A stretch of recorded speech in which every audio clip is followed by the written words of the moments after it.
Whimsy here is 30 pounds, and she's in her standard size cockpit for her fully grown 80-pound size. And you can see that there's a lot of additional space here.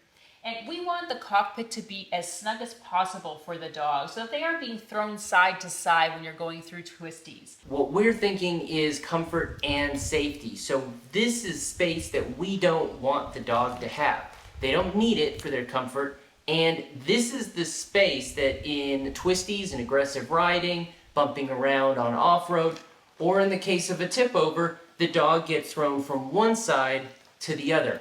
And the more space there is, the more opportunity there is for momentum, and then that momentum translates into a hard crash. Now, this is cushioned, and so that makes a big difference, but it's still more momentum means a harder crash from one side to the other.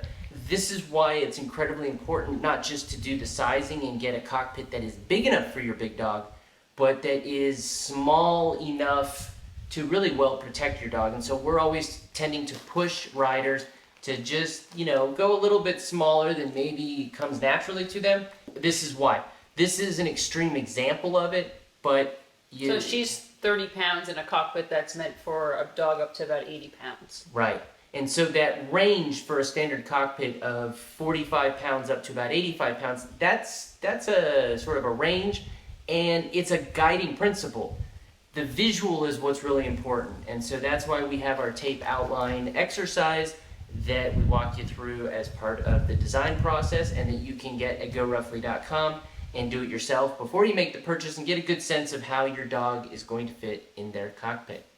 Because we've had a number of riders in exactly the same position that we're now in, where we have a growing puppy, A nipper, and a growing puppy. And so what we've created is the K9 booster seat, and it's basically a padded insert so that as the dog grows, you can start removing them, but when they're small, it keeps them nice and tight around them. Stay tuned for that.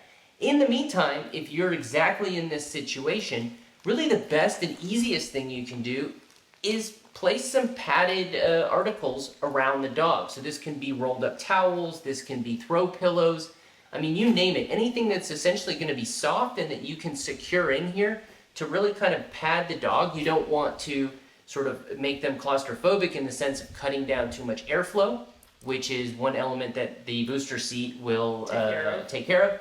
But like I say, in the meantime, pad the spaces around so that the dog is, comfortable but cradled in their cockpit.